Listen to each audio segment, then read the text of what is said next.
look, we're alive. So, hey everyone, FusedVR coming at ya, and today, super excited to be back online, and it's a day earlier than I normally do our live streams, but wanted to come in here because I was going down to SVVR anyway, so I figured, what is actually one day? So, definitely have a ton to talk about, and have my chat here open, so making sure to see if you guys have any questions or anything like that. Happy to answer them, and other than that, you can go ahead and just kind of dive into it because there's a ton to talk about.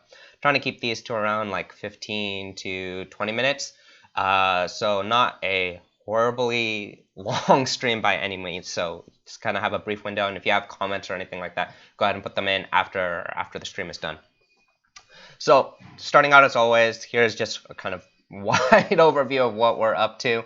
Saw from last week's stream, a couple of you guys were really into the IBM Watson, so that's definitely going to be on my radar.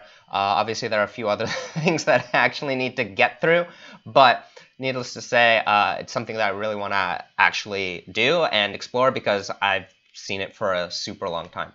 But go ahead, there's a link to this and pretty much anything that I'm going to talk about in the description. So if you want to go ahead, put in a request, all you need is a GitHub, and then this button right here will become an add an issue, and you can go ahead, add any request you want to the request column. I'll go ahead and sort it. So just wanted to point that out there is IBM Watson is coming down the pipe. Might take a little bit longer than than from the time of this video, but I think it'll still be a super exciting video. Next up, kind of the reason why I'm down here in Mountain View today is there's a meetup for SVVR. It's their 49th meetup. And the thing that I think is particularly interesting, regardless of where you live, is High Fidelity and Philip Rosedale are actually going to be streaming into SVVR. And the audience here at SVVR will be able to go ahead and just send their questions directly. The speaker, in this case Philip Rosedale, will be able to see and literally actually point to people in the audience, which I think is a really, really interesting concept. You can actually see the instructions for how to join. If you have a VR headset, you can go ahead, join High Fidelity, and go to the room SVVR, and you'll be part of the event. I think it's a super, super cool opportunity. And to my knowledge, I don't think anyone's actually done something like this where a VR character can actually interact with an audience. I've seen a couple times in alt space, but I don't think it'll be as interactive as you'll get to see here at SVVR, which is also where I'm streaming from. And I'm really super excited to see how that goes. Next up in the real world events, like I said, I got a lot to talk about. I'm actually last minute going to be talking at CineQuest. They have like these VR workshops. Going to be talking a little bit about AR and kind of really just kind of giving a high level overview of what that is. CineQuest, I guess, is kind of more of a film oriented audience. I mean, I've never been to CineQuest before, so we'll see how that goes. But I think it'll be pretty interesting to see how they react to kind of the space of virtual reality. So we'll see how that goes. But yeah, John Oak's a close friend of mine, and I'm super excited to see what happens. I haven't even prepared anything, so I'll need to. But I think that should be super exciting. I'll see if I can get a live stream either on Instagram or here on YouTube, and you guys can check it out.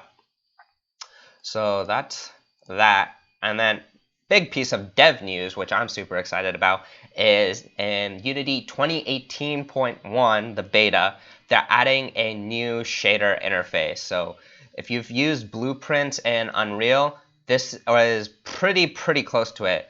I think the one thing Unreal has going for it is a material editor, and this really encompasses that as far as being that within Unity, which I know is something that a ton of people have in the community requested for. So I'm definitely going to be exploring this, definitely going to be doing a tutorial on this, and let me know if there's like anything specific you want to see covered. I probably would just do a basic overview of how to do it, but regardless, I think this is a great step forward for Unity, and I want to say it's been like 3 years, maybe more, that they've really needed the feature. They've always needed the feature, but they've really needed the feature, and so it's finally here, ready to play around with. So I'm super excited for this. And yeah, you can basically see high level like everything that you want. Obviously, you can write your own custom shader, but the whole point of this is to kind of avoid that writing step and make it a little more intuitive. So really, really excited for their node graph, and yeah, I've yet to explore it, but I know I'm going to be pumped when I actually use it. Next up here, I have just some interesting VR news is that Rec Room is doing still pretty well, and they've added in these like custom rooms, and they have a contest going on where you can win a Nintendo Switch. Kind of seems weird to me that you win a Nintendo Switch, but I guess it kind of makes sense because you need a VR headset. But I was kind of hoping for something more VR related. That said, I don't have a Switch, so I'm going to be trying to compete in this thing, and we'll see how I do. Probably not well. Probably Abdo is actually going to be beating me out because he's the creative guy on our team. But I'm really excited to check this out. I haven't been in Rec Room for a month or two now, so definitely looking forward to this. And who knows, I might even win Ready Player One tickets, which is coming out soon, and I'm super, super excited for that as well. And speaking of just diving into games in general, I'm going to be starting something on our Facebook page where I'm just going to pick a random VR game, app, whatever it is, maybe do AR as well. Go ahead, stream that for like 20 minutes. Started that on Monday, doing some brass tactics. Reason I'm doing it on Facebook is because I don't want to really dilute what's happening on YouTube, which is very development and tutorial focused. You can let me know in the comments if that's actually something that you would want to see on YouTube. But for now, kind of making Facebook our kind of have fun area where we just kind of do whatever we want. Gonna make YouTube more focused on the professional development side. But let me know again, your feedback here is super important on what you actually want to see on the channel. So just giving you guys a heads up of kind of where our headspace is with that. And last piece of news before I dive into the live chat is just Pluto VR, which I think is a very, very, very interesting communication platform that I think hopefully will get opened up in the future, probably acquired by, I guess, Valve, because this is Steam VR. But it's basically bringing social experiences to any app, really. You can see it here in Tilt Brush, the much-awaited social multiplayer within Tilt Brush is finally kind of there through a third party. And you could, in theory, like if you want to do Space Pirate Trainer, I don't know how that would work exactly, but they're claiming it works with any application whatsoever, so you can go into anything and explore with people. I think this is actually, so there are definitely a lot of technical challenges here. One is like syncing like where people are relative to each other, and then also just the interactions that kind of you do that are on Pluto's side versus within like an application, which is different from like within Steam VR. So I'm not entirely sure how they do it, but I think if we go ahead, yeah, here we go. It's in early access right now, so you can go ahead, take a look at this, and try it out. I also will be diving into this and might grab some of you guys from the chat and bring you on to explore. But definitely, I think an interesting thing that has a lot of potential.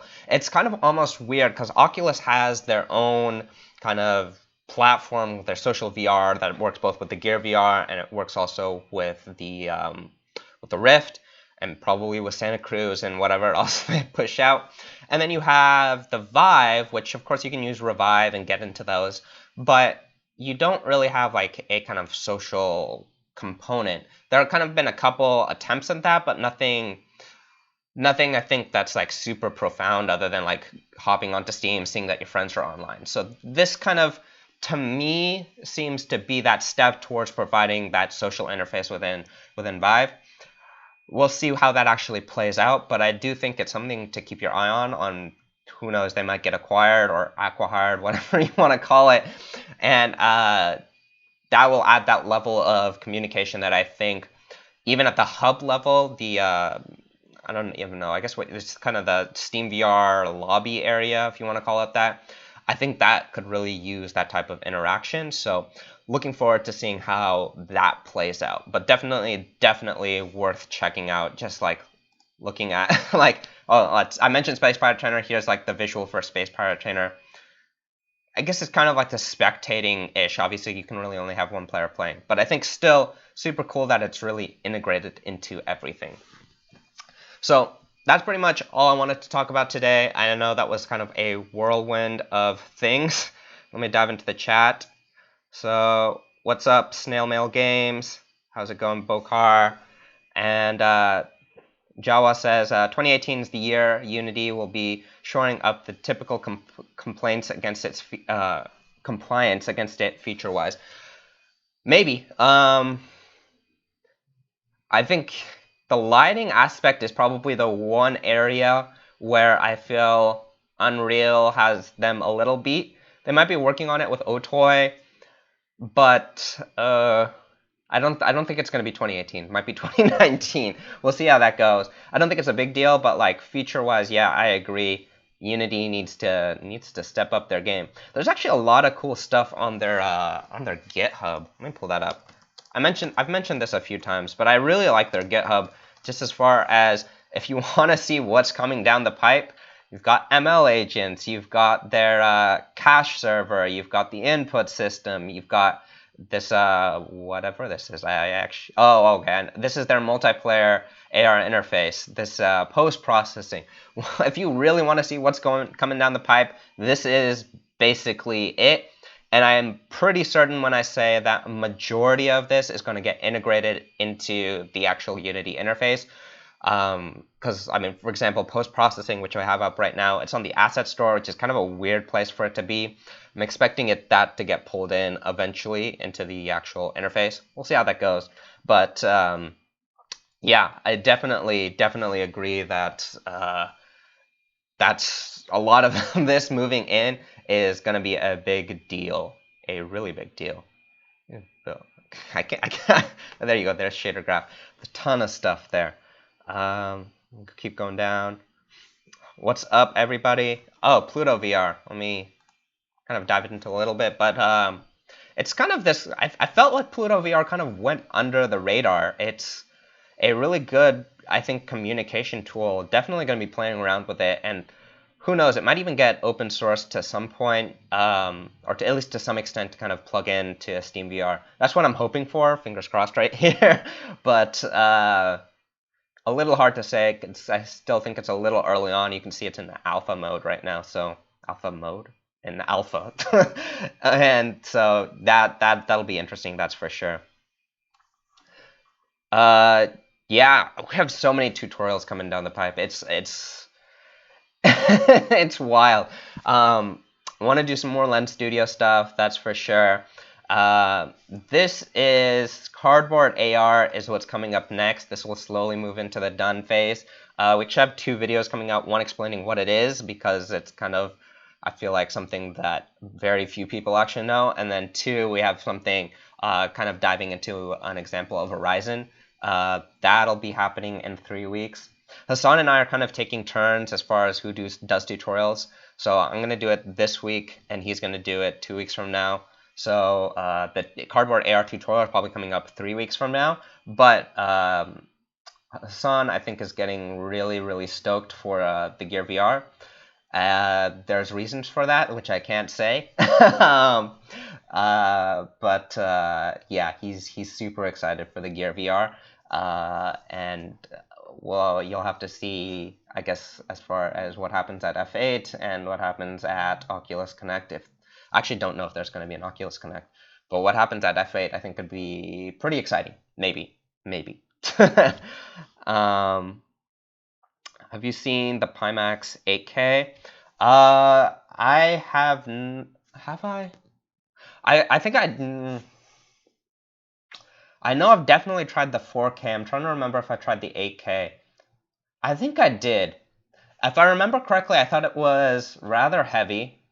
And this was probably, this would have been at least 6 months ago, so I'm assuming a lot has changed. But if I'm remembering it correctly, and this was the 8K, which I think it was, it's definitely a high quality thing. I just don't remember it being all that different, at least for me, from a Vive. The heaviness was definitely a factor. It felt kind of like my head was moving a little bit forward as opposed to being balanced on top of your head. But again, this was like 6 months, probably more. And so, yeah, actually, no, it might have been closer to a year. I think I tried it at GDC. Wow, that was a year ago. That's crazy. But yeah, I definitely remember the visual quality was good. I still felt like there was a little bit of screen door. That's probably been fixed.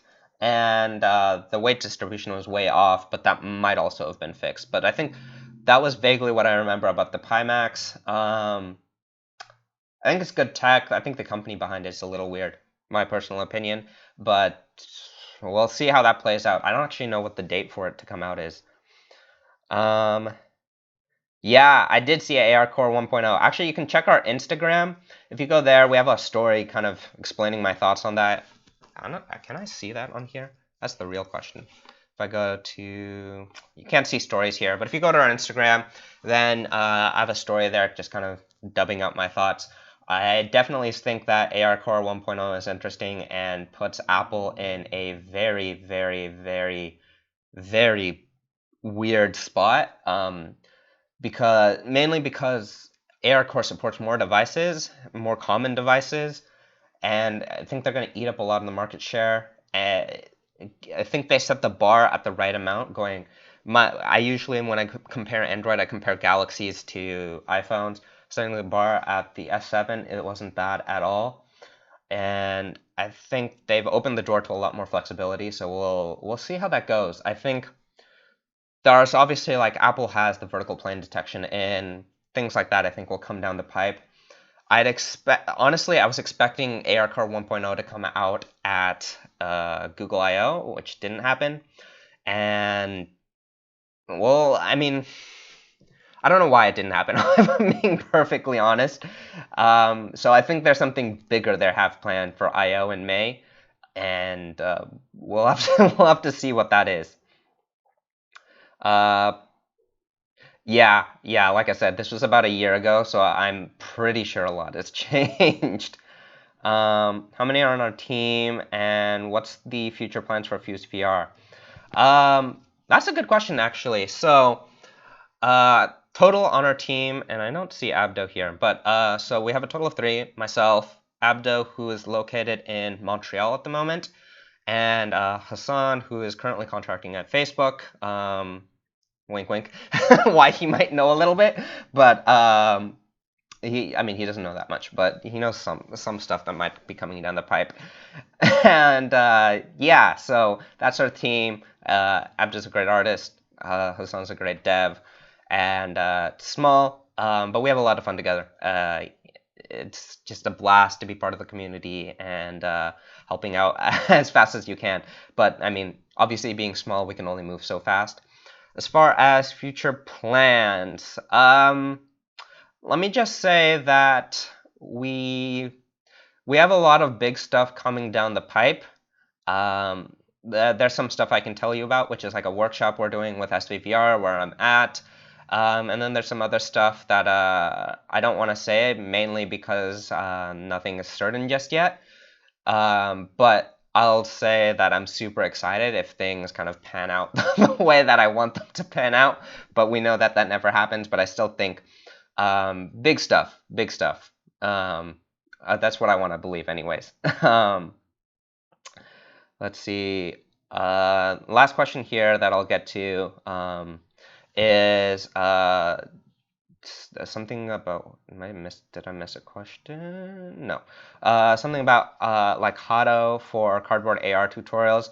So I guess what we'll be doing is kind of like Hado. The only thing that's different about the cardboard AR tutorial that we're planning is we don't have the hand tracking. The way that they do hand tracking is they have kind of a glove. You can almost call it a power glove on your hand that tracks your accelerometer. So when you do like a Hado, I don't know what this is, but when you throw those balls or orbs, it just tracks your acceleration of your hand with the glove and sends that out. We don't have that, but we will be doing kind of the moving around parts thanks to ARCore, actually. And honestly, so that video is kind of, I recorded it a few weeks back. It might be out of date by the time it goes out. Now that I think about it, since ARCore 1.0 goes out, I'll probably have to re-record it, maybe. That's fine. Daydream VR. What do I think about Daydream VR? That's a good question. I think my take with Daydream is I think it's gonna die as it is on a mobile headset. I think the design of the headset itself, not even the phones, was a big issue. But I think that tech is going to move into the standalones, such as like the HTC Vive Google headset, which is actually, now that I say it, probably going to come out at I/O, or at least something will be mentioned about it for sure. So yeah, I think as a platform, I think they've found a good base, but the hardware itself is kind of niche. My take would be that they're probably going to go ahead and push that, push the tech and push the apps to standalones with 6-off tracking.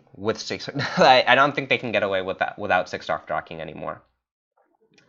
The Mirage, why does that sound familiar? I know I said that. I said one. Yeah, this one. Yeah. Yeah. Standalones, I think, is the way to go. At least because they can avoid the problems of overheating, which I think was my biggest complaint with Daydream. It would overheat stupidly fast. But I might do a Daydream tutorial sometime soon. I just need to get the headset. Actually, I realized that my S8 actually works with Daydream. I just haven't gotten the headset yet, but it's like $80, which is more than enough. Cool. This is awesome, guys. Definitely I have a lot of fun doing these and talking with you guys, and there's just so much. When I decided I was going to do VR news streams, I was like, I don't know if there's going to be enough news on a weekly basis, and there totally is, which just kind of I don't know if I should say it blows my mind, but I think it's super fun to talk about, and I just helping you guys, helping with the community, I think is really important, and I love hearing from you guys about what you think you want to see happen with the channel.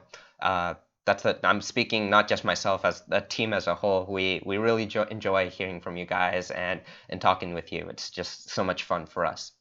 So yeah, that pretty much does it for the stream. Thank you guys so much for taking time out of your day to come join me. And yeah, I will see you on Saturday for our VR tutorial on cardboard AR. So until then, this has been FusedMan, and I'm signing out.